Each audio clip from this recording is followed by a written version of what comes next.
une des dernières questions, c'était que faire en 2025? 2025 se construit aujourd'hui, peut-être même qu'on est déjà en retard. Supposons qu'on arrive à obtenir cette limitation du nombre de mandats présidentiels à l'échelle régionale. Je vous assure que c'est une lutte qui, si elle aboutit, permettra certainement d'impacter la lutte au niveau national. Peut-être pas besoin de rentrer dans le détail, mais si nous obtenons de la CEDEAO un certain nombre de résolutions qui permettent d'imposer, d'exiger un certain nombre de pratiques dans nos pays au niveau national, cela pourra certainement renforcer la lutte au plan national. Si nous voulons aller à 2025, il ne s'agira pas d'aller à 2025 comme si nous étions dans un pays normal, où en allant déposer notre bulletin dans l'urne, on attendrait que la CENI vienne donner les bons résultats.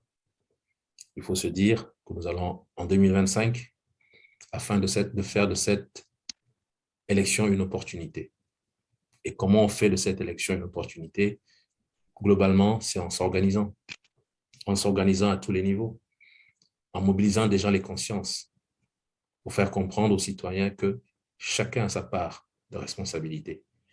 Si vous insultez les chefs de partis politiques qui ont leur part de responsabilité, en oubliant de dire aux citoyens que si on vous promet une moto, si vous acceptez de remettre des bulletins de vote pré-signés sur lesquels on n'a encore inscrit aucun résultat, c'est que vous aussi, vous avez votre part de responsabilité dans la situation actuelle du pays. Et je le dis puisque lorsque nous avions fait en 2020 une enquête sur le territoire national, nous avons vu énormément de bulletins pré-signés par même des gens qui étaient soi-disant des représentants des partis d'opposition.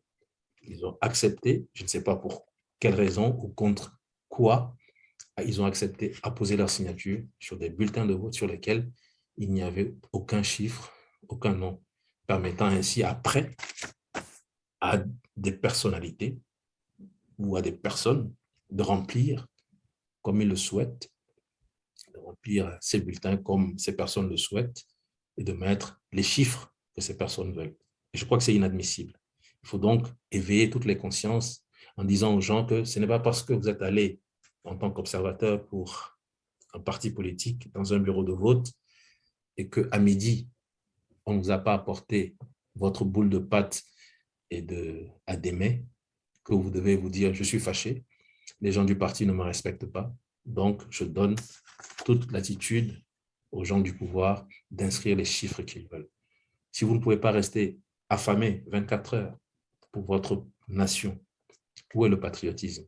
Ou en partant de chez vous, qu'est-ce qui vous empêche de préparer votre bouteille d'eau et votre sandwich?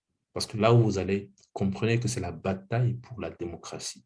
Ce n'est pas votre bataille pour vous-même, ce n'est pas votre bataille pour le parti, c'est la bataille pour la nation, c'est la bataille pour la démocratie. Je pense que c'est les messages qu'il faut qu'on commence à marteler dès à présent. Il ne s'agit pas, il a tout à fait raison, celui qui a posé la question, d'aller à des élections aujourd'hui en se disant « ce pays est normal, allons voter et on verra ce que ça va donner ». Ça ne va rien donner. Battons-nous, organisons-nous. Ce n'est pas facile. Je sais que ce n'est pas facile. En 2020, nous avons raté le coche. On n'était pas du tout organisé. On a essayé, mais il y a eu trop de dissensions pour avoir une force organisationnelle qui permette d'atteindre l'objectif. J'espère qu'aujourd'hui, les esprits vont comment dire, se rassénérer et comprendre davantage la nécessité de préparer 2025 dès à présent. Et mon frère Classio également, effectivement, a posé la question sur l'introduction de la question dans la politique togolaise, la question du troisième mandat, mais pas seulement, si j'ai bien compris. Hein. Si j'ai bien noté, introduire dans la politique togolaise, pas seulement la question du troisième mandat. Oui, et je reviens un peu à ce que j'avais dit en parlant de nos frères paysans qui sont à l'intérieur du pays. Si nous avons à la bouche simplement un slogan, pour eux, ça restera un slogan creux. pour eux, ça restera un slogan creux. À nous de faire l'effort de faire ce lien entre la question du troisième mandat, la problématique du troisième mandat et les questions d'enjeu national qui touchent le Togo. Si nous prenons la question du troisième mandat, ça a un lien avec la question de la justice. Ça a un lien avec la question du pouvoir parlementaire. Ça a un lien avec la Cour constitutionnelle dans ses dysfonctionnements, puisque cette Cour qui doit maîtriser la Constitution et orienter le peuple dans les bonnes décisions, on en est tous conscients, cette Cour, elle penche d'un côté. Elle a beaucoup trop de dysfonctionnements. Si nous prenons la question du troisième mandat, aujourd'hui, elle a un lien avec la question de la corruption, la question de la bonne gouvernance, la question du panier de la ménagère. Moi, je suis convaincu, si on s'assied et qu'on commence maintenant, chacun pourra comprendre quel est ce lien. Et je sais que vous pouvez aussi faire cette démonstration. Alors, je vois quelqu'un qui pose la question, est-ce qu'on peut proposer un seul mandat, un septennat? Pourquoi pas?